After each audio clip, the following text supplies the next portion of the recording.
Hi viewers, welcome to our channel. ప్రస్తుతం మనతో పాటు ప్రముఖ పొలిటికల్ అనలిస్ట్ అంకమ్మరావు గారు ఉన్నారు. వారితో ఒకసారి మాట్లాడారు. సార్ నమస్కారం సార్. సార్ నిన్న మరి కూటమికి సంబంధించిన మేనిఫెస్టో రిలీజ్ చేశారు. మరి మీకు ఎలా అనిపించింది ఆ మేనిఫెస్టో? అలాగే దీని చుట్టూ చిన్న ఒక కాంట్రవర్సీ అయితే క్రియేట్ అయిందంటే మోదీ గారి ఫోటో లేకపోవడం అనేది, అంటే బీజేపీకి మేనిఫెస్టో ఇష్టం లేదు, అందుకే పురంధరేశ్వర్ గారు కూడా అటెండ్ అవ్వలేదు అని చెప్పేసి వైసీపీ అయితే భారీ ఎత్తున ప్రచారం చేస్తుంది. మరి దాని గురించి ఏం చెప్తారు? సిద్ధార్థనాథ్ సింగ్ గారు ఎవరు? బీజేపీ చీఫ్, ఆంధ్ర రాష్ట్ర పరిశీలకుడు కదా. అంటే ఆయనకు సంపూర్ణ హక్కులు ఆయనకు ఉంటాయి కదా. ఆయన మాట్లాడాడు కదా, చాలా స్పష్టంగా కూడా మాట్లాడాడు కదా. ఇక దాని గురించి అవాకులు చెవాకులు పేలేవాడి గురించి మనం ఏం మాట్లాడదాం? పురంధేశ్వరి గారు రాలేదు, భారతీయ జనతా పార్టీ వాళ్ళు దానికి ఆమోదం తెలపలేదు. భారతీయ జనతా పార్టీ, తెలుగుదేశం పార్టీ, జనసేన కూటమి ఆంధ్ర రాష్ట్రంలో కలిసి పోటీ చేస్తుందా, భారతదేశ వ్యాప్తంగా కలిసి పోటీ చేస్తుందా? ఓన్లీ ఆంధ్రప్రదేశ్. ఆంధ్రప్రదేశ్లో నువ్వు ఇక్కడ తెలుగులో ఎందుకు మాట్లాడుతున్నావు? జాతీయ భాష ఏంటి కదా? అంటే మన పరిమితులు మనకు ఉంటాయి కదా. మరి వాళ్ళు దేశవ్యాప్తంగా వాళ్ళకి ఉన్నటువంటి మేనిఫెస్టో వాళ్ళకు ఉంటుంది కదా. వాళ్ళు ఎన్నికలకు సంబంధించి ప్రజలకు ఇచ్చే హామీలు వాళ్ళకు ఉంటాయి కదా. దాన్ని దీంట్లో పొందుపరుద్దామా? వాళ్ళ సమక్షంలో ఆయన వచ్చి కూర్చొని ఆయన మాట్లాడి దీనికి మా ఆమోదం తెలిపిన తర్వాత కూడా ఈ కుక్కల్లాగా ఎవరెవరు మాట్లాడుతూ ఉంటే దానికి సమాధానం ఏం చెప్పాలి?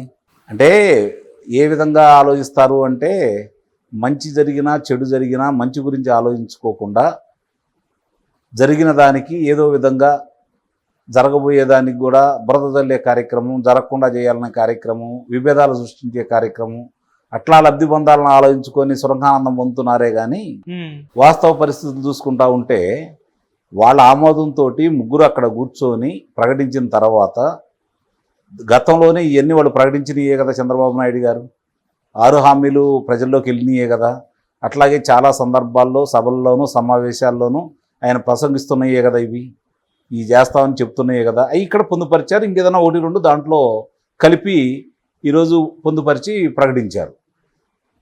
ఆ హామీలు ఎలా ఉన్నాయని మాట్లాడండి. దాని గురించి భారతీయ జనతా పార్టీ వాళ్ళు ఏదైనా విమర్శిస్తే మాట్లాడండి. వాళ్ళు కూటమి నుంచి వైదొలిగితే మాట్లాడండి. లేదు ఈ హామీలకు మేము కట్టుబడలేదని వాడు చెప్తే మాట్లాడండి. అవేమీ లేకుండా ఇష్టం వచ్చి మాట్లాడితే దాన్ని ఎవరు పరిగణలో తీసుకుంటారు? మీ డొల్లతనమే అర్థమైపోతూ ఉంది కదా. ఓకే సార్, ఇప్పటి వరకు అయితే చూసుకుంటే వైసీపీ మేనిఫెస్టో రిలీజ్ అయింది, టీడీపీ మేనిఫెస్టో రిలీజ్ అయింది. ఎలా కంపేర్ చేస్తే మీకు ఎలా అనిపించింది?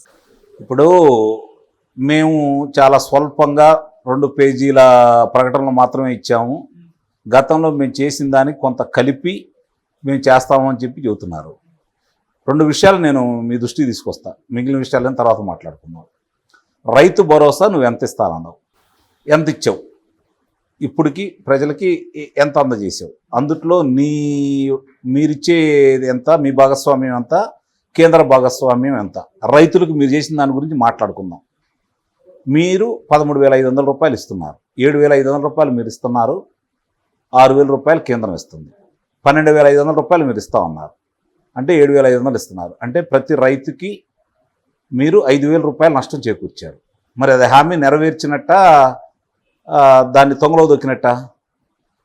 ఇక తెలుగుదేశం ప్రభుత్వం పరంగా చూసుకుందాం. మనం రైతుకు సంబంధించిన బీమా కావచ్చు, పంటలు దెబ్బతిన్నప్పుడు కావచ్చు, గిట్టుబాటు ధర విషయంలో కావచ్చు, ఆ రోజు తెలుగుదేశం ప్రభుత్వం రమారమి నాకు తెలిసినంత వరకు ప్రతి రైతుకి 30,000 రూపాయలు అదనంగా ఇచ్చింది. మామూలుగా మిరపకాయ ఉంది, మిరపకాయని కొనే దాంట్లో, ఎండు మిరపకాయ కొనే దాంట్లో వాళ్ళ గిట్టుబాటు ధర సరిగ్గా లేదని చెప్పని క్వింటాలకి 1,500 అదనంగా పెట్టి కొంది. ఎంత మామూలుగా వచ్చిన దానికి లేదు, అట్లా కాదని చెప్పని రైతులకి 30,000 రూపాయలు కూడా అందజేసింది. ఇంకోటి, భూసార పరీక్షలు చేసేవాళ్ళు రైతులకి. అంటే ఆ భూమి ఏ విధంగా ఉంది ఏంటి, దానికి ఏదన్నా వాడాలా అని చెప్పని. తర్వాత విత్తనాలు, నాణ్యమైన విత్తనాలు సగం ధరలకి వాళ్ళకి అందించేది, సగం ధరకి. ఆ తర్వాత పంటకు సంబంధించి ఏదన్నా విపత్తులు సంభవిస్తే బీమా ఉండేది. లేదు, ఈ మిరప పంటలు వీటికి సంబంధించి వాటిని కప్పెట్టుకోవడానికి టార్పాల్ పట్టలు ఇచ్చేది, తైవాన్ ఇంజన్లు ఇచ్చింది. ఇవన్నీ కూడా రాయితీలతో ఇచ్చిందే కదా. ట్రాక్టర్లు రాయితీలతో ఇచ్చింది. వీటన్నిటికంటే కూడా మెట్ట ప్రాంతం వాళ్ళకి ముఖ్యంగా మెట్ట ప్రాంతం వాళ్ళకి బిందు సేద్యాన్ని, ముఖ్యంగా రాయలసీమకి, ఆయన ప్రాంతానికి, ఇది జగన్మోహన్ రెడ్డి గారి ప్రాంతానికి ఈరోజు 49 స్థానాలు ఇచ్చిన అదే రాయలసీమ ప్రాంతానికి బిందు సేద్యం ద్వారా ఎస్టీలకి, ఎస్సీలకి 100% రాయితీలతోటి, మిగిలిన వాళ్ళకి 90% రాయితీలతోటి చెరువులు దోమించేసి ఈ బిందు సేద్యానికి అందరికీ ఆ రోజు ఇవ్వటం కూడా జరిగింది. నువ్వు వచ్చిన తర్వాత దాన్ని ఆపేసావు కదా. రైతులకు మేలు చేసావా, కీలు చేసావా? ఈరోజు హార్టికల్చరల్ డెవలప్ చేసినందువల్ల రాయలసీమ నుంచి ప్రత్యేక రైల్లో ఢిల్లీకి వెళ్తున్నాయి. మరి అభివృద్ధి చేశాడా చంద్రబాబు నాయుడు గారు? నువ్వు అభివృద్ధి చేసావా? దీనివల్ల రైతు ఎంత లబ్ధి పొందాడు? ఈరోజు నాకు తెలిసి ప్రతి రైతు జగన్మోహన్ రెడ్డి గారి వల్ల ఈ 5,000 నుంచి 5 సంవత్సరాలంటే 25,000, 30,000 కాడికి 1,50,000 అంటే 1,75,000 ఈ రాయితీల వల్ల ఇవన్నీ లెక్కేసుకుంటామంటే ప్రతి రైతు సుమారు 3 లక్షల రూపాయలు జగన్మోహన్ రెడ్డి వల్ల నష్టపోయారు. కాకపోతే నువ్వు ప్రచారం చేసుకుంటున్నావు, చంద్రబాబు నాయుడు గారు ప్రచారం చేసుకోలేదు. అంతే కదా తేడా. అవును. కాబట్టి నీ హామీలేంటి, వాళ్ళ హామీలేంటి? నిన్ను ఎందుకు నమ్మరు, ఆయన ఎందుకు నమ్ముతారంటానికి దీనికి ఉదాహరణ. లబ్ధి పొందారు కదా, 3 విడతలు రైతులు తీసుకున్నారు కదా. మిగిలిన 2 విడతలకు కూడా ధనాన్ని పోగు చేసి కోశాధికారంలో పెట్టాడు కదా. అవును. మరి మీరు వచ్చి ఎల్వి సుబ్రహ్మణ్యం గారు వచ్చి అది ఇవ్వకుండా చేశాడు కదా ఆ రోజు. ఆ ధనమే కదా మీరు ఇప్పుడు చాలా మందికి ఇస్తుంది. మరి రైతులకి చంద్రబాబు నాయుడు గారు మేలు చేశారా, మీరు మేలు చేశారా? యువత తీసుకుందాం, ప్రత్యేక హోదా తీసుకొస్తా అన్నావు. ప్రత్యేక హోదా వస్తేనే రాష్ట్రానికి సంజీవిని అన్నావు. నేను వస్తే ప్రత్యేక హోదా తీసుకొస్తా అన్నావు. నీకు 151 మంది శాసనసభ్యులను ఇచ్చారు, 22 మంది లోక్సభ సభ్యులను ఇచ్చారు. ఏమి తీసుకొచ్చావు నువ్వు ఇప్పటి వరకు? ఎందుకు తీసుకురాలేదు ప్రత్యేక హోదా? ఇప్పుడు తీసుకురాని రేపు పొద్దున నేను ఏమి తీసుకొస్తావు? అదే యువతకి చంద్రబాబు నాయుడు గారు పరిశ్రమల ద్వారా తీసుకొచ్చిన పరిశ్రమల ద్వారా ప్రభుత్వ ఉద్యోగాలు కావచ్చు, పరిశ్రమలు కావచ్చు, నీకు రమారమే 5,13,000 మందికి ఉద్యోగ కల్పన జరిగిందని స్వయాన మీ గౌతమ్ రెడ్డి గారు, దివంగత పరిశ్రమల శాఖ మంత్రి గారు శాసనసభ సాక్షిగా చెప్పారు కదా. మరి ఈరోజు మీరు ఎంతమందికి చేశారు? ఎందుకు డిఎస్సి ప్రకటించలేదు? మీరు రాంగల్లోనే అన్నీ చేస్తామని హామీ ఇచ్చారు కదా. 2,30,000 ఉద్యోగాలు ఖాళీగా ఉన్నాయి, వాటిని భర్తీ చేస్తా ఉన్నారు కదా. ఇంతవరకు ఎందుకు చేయలేకపోయారు? ఒక అధ్యాపకుని కూడా ఎందుకు నియమించలేకపోయారు? మరి ఇవన్నీ మీరు యువకులకు మేలు చేశారా, కీడు చేశారా? వాళ్ళకి నిరుద్యోగ వృత్తి చంద్రబాబు నాయుడు గారు ఇచ్చారు కదా, మీరు ఎందుకు ఇవ్వలేకపోతున్నారు? ఇవన్నీ కూడా మీది గతంలో తెలుగుదేశం ప్రభుత్వం వాళ్ళు చేసిన దాని గురించి వ్యత్యాసం ఆలోచించుకుంటా ఉన్నారు. అవును. మీరు ఎలా ఇస్తారంటే నువ్వు ఎలా ఇచ్చావు? అప్పులు చేసి ఇచ్చావు. ఆయన సంపద సృష్టించి ఇస్తాడు. కాబట్టి వ్యత్యాసం ప్రజలు ఆలోచించుకుంటున్నారు. ముఖ్యంగా మహిళా తల్లులు ఏం ఆలోచించుకుంటున్నారంటే మద్యపాన నిషేధం చేస్తా అన్నావు, మా ఇల్లు గొల చేశావు. మద్యపాన నిషేధం గురించి చెప్తా. ఒక ఇంట్లో ఒక వ్యక్తి మద్యపాన నిషేధానికి అలవాటు పడిపోతే, చీప్ లిక్కరే తాగితే, రోజుకు ఒక క్వార్టర్ కాడికి తాగితే నువ్వు అదనంగా 150 రూపాయలు వాళ్ళ దగ్గర వసూలు చేస్తున్నావు. అంటే నెలకి 4,500 రూపాయలు నువ్వు వసూలు చేస్తున్నావు.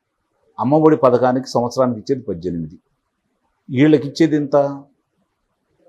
54,000 అదనంగా నీకు చెల్లిస్తున్నారు. 54,000 నువ్వు ఇచ్చేది 15,000 అంటే ఇంకా 39,000 నీకు వీళ్ళ దగ్గర నుంచి అదనంగా తీసుకుంటున్నావు కదా. ఇంటి పన్ను పెంచావు కదా, చెత్త పన్ను వేసావు కదా, ఆస్తి పన్ను పెంచుకుంటూ వస్తున్నావు కదా.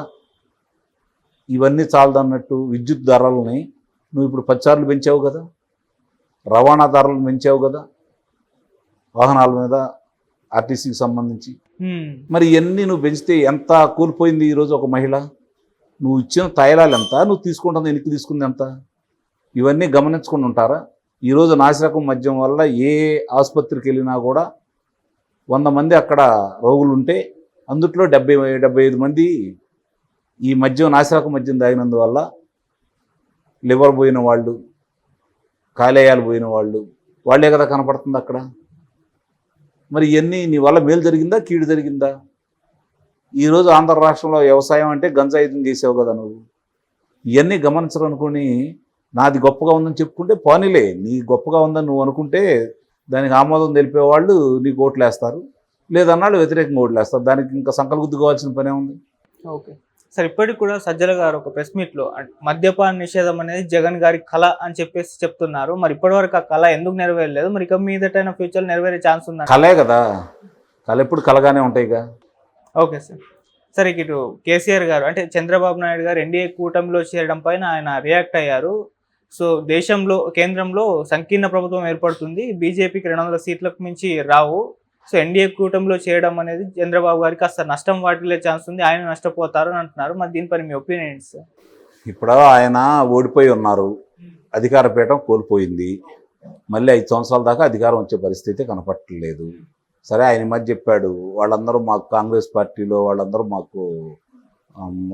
మాతోటి మాట్లాడుతూ ఉన్నారు, మళ్ళీ ఈ ఎన్నికలు అయిపోయిన తర్వాత, సార్వత్రిక ఎన్నికలు అయిపోయిన తర్వాత మేమే అధికారంలో రాబోతున్నాం అని చెప్పి ఆయన కళ్ళగంటానే ఉన్నాడు. సరే, ఆయన కోరిక నెరవేరుద్దాం. తెలుగు రాష్ట్రాల్లో ఒక రాష్ట్రం కాబట్టి, మాజీ ముఖ్యమంత్రి కాబట్టి ఆయన కళ నెరవేరాలని కోరుకుందాం. ఇక భారతీయ జనతా పార్టీ తోటి తెలుగుదేశం పార్టీ ఈ రోజైతే ఏం కలవలేదు కదా, ఎన్నోసార్లు కలిశారు, విడిపోయారు, మళ్ళీ కలిసి ప్రయాణం చేస్తూ ఉన్నారు. నష్టపోతే చంద్రబాబు నాయుడు గారు నష్టపోతాడు, నీ స్నేహితుడు లాభపడతాడు కదా, నీ కోరిక కూడా అదే కదా, నీ శిష్యుడు నీ స్నేహితుడు ఆయన లాభపడతాడు కదా, నీకు అది ఉపయోగమే కదా, సంబరపడు, ప్రజలు ఆమోదిస్తారేమో చూద్దాం. సార్, గాజు గ్లాసు మరి జనసేన పార్టీ సింబల్ని ఫ్రీ సింబల్ చేశారు. ఇప్పుడు జనసేన పోటీ చేసే స్థానాలు కాకుండా మిగతా స్థానాల్లో చాలా స్థానాల్లో ఇండిపెండెంట్ అభ్యర్థులకు ఇచ్చేశారు. మరి దీనివల్ల కూటమికి అయితే, అంటే ముఖ్యంగా టీడీపీకి అండ్ బీజేపీకి అయితే చాలా నష్టం వాటిల్లే ఛాన్స్ ఉంది. మరి దీన్ని ఎలా హ్యాండిల్ చేస్తారు? మీరు ఒపీనియన్ ఏంటి సార్ దీనిపై? గతంలో చాలా చోట్ల స్వతంత్రంగా పోటీ చేసిన వాళ్ళు గెలిచారు. చాలా ప్రదేశాల్లో అప్పుడు తెలుగుదేశం పార్టీ కావచ్చు, కాంగ్రెస్ పార్టీ కావచ్చు, సరైన సమయంలో వాళ్ళకి గుర్తులు రానందువల్ల, అంటే అధికారికంగా వీళ్ళు మా అభ్యర్థులు అని చెప్పని పార్టీ ప్రకటించినటువంటి పత్రం వాళ్ళకి సమర్పించినందువల్ల చాలామంది గుర్తులు లేని సాట కూడా గెలిచిన సందర్భాలు ఉన్నాయి. ఇప్పుడు ప్రజలు ఒకటే అనుకుంటున్నారు, తెలుగుదేశం పార్టీ, జనసేన, భారతీయ జనతా పార్టీ కూటమికి, తెలుగుదేశం పార్టీ జనసేన కూటమి కలిసినప్పుడు దానికి విపరీతమైన ప్రజాదరణ వచ్చింది. భారతీయ జనతా పార్టీ వచ్చి కలిసినప్పుడు కొంచెం ఆలోచించారు. ప్రధాని గారి సభ అయిపోయిన తర్వాత కొంచెం నిరుత్సాహం వచ్చిన మాట వాస్తవమే. ఒక వారం రోజులు మదన పడ్డారు. కానీ ఎన్నికల రణక్షేత్రంలో దిగిన తర్వాత ప్రజలందరూ ఏమనుకుంటున్నారంటే, మనం గనక ఈ కూటమికి వ్యతిరేకంగా ఓట్లు వేస్తే అంతిమంగా లబ్ధి పొందేది జగన్మోహన్ రెడ్డి గారి కదా, వేస్తే జగన్మోహన్ రెడ్డి గారికి కదా వేయాల్సింది. కాబట్టి దానివల్ల మనం సాధించేది ఏంటి, రాష్ట్రానికి ఉపయోగం ఏంటి, రాష్ట్రంతో జరుగుతున్నటువంటి నష్టాలు ఏంటని దృష్టిలో పెట్టుకునే వాళ్ళు ఇవన్నీ మర్చిపోయి ఈ కూటమికి ఓట్లు వేయాలని నిర్ణయించుకున్నారు. గ్లాసు గుర్తు కేటాయించారు కాబట్టి సహజంగా జనసేన పార్టీ వీరాభిమానులు ఉంటారు కదా కొంతమంది, వాళ్ళు ఆ గుర్తు మీద ఓటు వేయచ్చు. దానివల్ల నష్టం జరగట్లేదని అయితే నేను చెప్పను.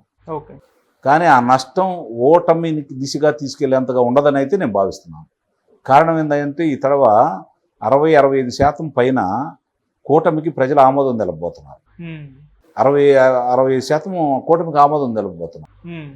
ఆ పరిస్థితుల్లో ఈ గ్లాస్ గుర్తు కనపడితే దానికి ఓట్లు వేస్తారని అయితే నేను భావించట్లేదు. ఎందుకంటే ప్రచారం చేసుకుంటారు కదా, అక్కడ బలంగా ఎక్కడన్నా ఉండి గ్లాస్ గుర్తే అని చెప్పి నేను నిర్ణయించట, ఒక 1000-2000 తేడాతో ఎక్కడన్నా ఓడిపోయే పరిస్థితిలో ఉంటే వాళ్ళకి 3-4 వేలు ఓట్లు అట్లాంటి సార్లు ప్రభావం చూపొచ్చు. అలా నువ్వు నేనన్నట్లు పోటీ పడే స్థానాలు ఉన్నాయి అయితే నేను భావించట్లేదు. ఓకే సార్, దీని తర్వాత మన ఈసీ పైన చాలా ఆరోపణలు అయితే రావడం చూస్తాం. ఇంకా జగన్ గారి కంట్రోల్లోనే ఉంది. ఇండిపెండెంట్ అభ్యర్థులకు అయితే గాజు గ్లాస్ ఎందుకు, వేరే గ్లాస్ ఇచ్చినా, వేరే ఏ గుర్తు ఇచ్చినా పర్లేదు, అయినా గాజు గ్లాస్ ఎందుకు ఇచ్చారు, ఇటువంటి క్వశ్చన్స్ అయితే రైజ్ అవుతున్నాయి. మరి ఇప్పటికి కూడా ఈసీ జగన్ గారి కంట్రోల్లో ఉంది అని అంటారా సార్? ముందుగా వాళ్ళు ప్రకటించారు మొన్న, ఇది పవన్ కళ్యాణ్ గారికి గాజు గ్లాసు, జనసేనకి అని అన్నారు. అయిన తర్వాత మార్చారు. అంటే ఇక్కడ ఈసీ వాళ్ళకంటే కూడా వాళ్ళు చెప్పారు, అమలు చేయాల్సిన అధికారులు ఇంకా జగన్మోహన్ రెడ్డి గారు చెప్పు చేతల్లోనే ఉన్నారు. దానికి కారణం ఏంటంటే సిఎస్ గారు మార్చకపోవటం, ఆయన వాళ్ళకు అనుబంధంగా ఉన్న వాళ్ళందరినీ 4 నెలల నుంచి వాళ్ళు తెలివిగా వాళ్ళ మనుషులందరినీ అట్లా నియమించుకోవటం వల్ల జరిగినటువంటి పరిణామాలు. కేంద్ర ఎన్నికల సంఘం దీని గురించి దృష్టి పెట్టి ఈ అధికారులందరి మీద చర్యలు తీసుకుంటే బాగుంటుంది. ఇప్పుడు చేతులు కాలేక ఆకులు పట్టుకోవాల్సిన పరిస్థితి ఏర్పడుతుంది. కాకపోతే ఏంటంటే మిగిలిన వాళ్ళందరూ, ఇప్పుడు వైఎస్ఆర్సీపీ పార్టీ ఏం చేసిందంటే నిప్పుల్లో చేతి పెట్టింది, ఏళ్ళన్నీ కాలిపోయినాయి. వీళ్ళు ఏంటంటే అట్లా పోయారు, చిన్న చొరకబడింది కాబట్టి ఇలా గాయం అనేది వాళ్ళకి చేతులు తీసేయాల్సిన పరిస్థితి. అదే జరిగింది. అంతకంటే పెద్దగా దీనివల్ల నష్టం జరిగిద్దని అయితే నేను అనుకోను. కానీ ఎంతో కొంత అంత ప్రభావం అయితే ఉంటుంది. 10 ఓట్లు పోయినా, 100 ఓట్లు పోయినా, 1000 ఓట్లు పోయినా పోయినట్టే కదా. దాని ప్రభావంతో ఓడిపోతే ఈ ప్రభావమే కదా. 175లో 18 అంటే 157 స్థానాలు తెలుగుదేశం పార్టీ జనసేన కూటమి గెలిచింది. అవును. ఓకే సార్, కేంద్రం యాక్షన్ తీసుకోవాలంటున్నారు. మరి కేంద్రంలో మరి బీజేపీ అధికారంలో ఉంది. ఇప్పటివరకు ఎందుకు మరి దీని పట్ల పెద్ద స్పందించలేదు, ఎందుకు ఇన్వాల్వ్ అవ్వలేదు? మీ ఒపీనియన్స్. అంటే దాని గురించే కొంచెం ఆలోచిస్తున్నారు జనం కూడా. అవును, వీళ్ళు మనస్ఫూర్తిగా కలిసి చేస్తున్నారా, లేకపోతే ఇంకా జగన్మోహన్ రెడ్డి గారికి అనుకూలంగా ఉన్నారంటే కొంచెం ఇబ్బందికరంగానే ఉంది ఆ ఆలోచన. కానీ దీన్ని అన్ని మర్చిపోయి ఉండా సరే ముందు తెలుగుదేశం పార్టీ అభ్యర్థులు ఉండసాట, జనసేన అభ్యర్థులు ఉండసాట సంపూర్ణంగా గెలవాలని నిర్ణయానికి వచ్చారు.